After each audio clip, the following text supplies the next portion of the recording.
GNC electronics IPO வந்திருக்கு. IPO date வந்து பார்த்தீங்கன்னா ஜூலை 23 முதல் ஜூலை 25 வரை வந்திருக்கு. ஐபிஓ பிரைஸ் வந்து பார்த்தீங்கன்னா 225 முதல் 237 வரை வந்திருக்கு.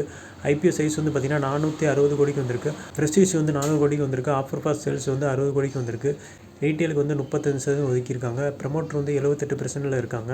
2023 முதல் 2025 வரையும் ஃபினான்ஷியல் ரிப்போர்ட் பார்க்குறேன். Asset, revenue, profit after tax, EBITDA, net worth, reserve and surplus வந்து கண்டினியூஸாக இன்க்ரீஸ் ஆகிருக்கு.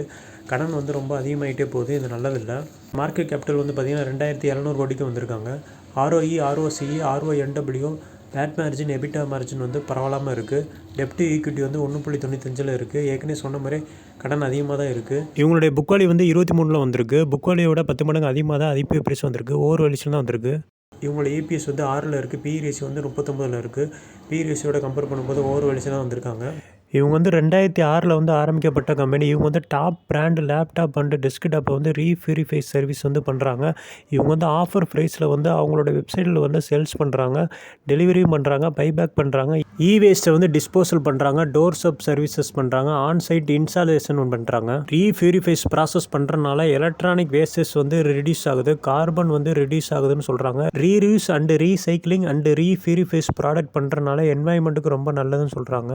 இவங்க ஐபிஓ வந்ததுக்கான நோக்கம் வந்து கடனை முழுமையாகவோ அல்லது பகுதியாகவோ அடைக்க வந்திருக்காங்க. நிறுவன செயல்பாட்டு மூலதன தேவைக்காக வந்திருக்காங்க. அதுக்கப்புறம் பொதுவான நிறுவன நோக்கத்துக்காக வந்திருக்காங்க. Investments in securities market are subject to market risks. Read all the related documents carefully before investing.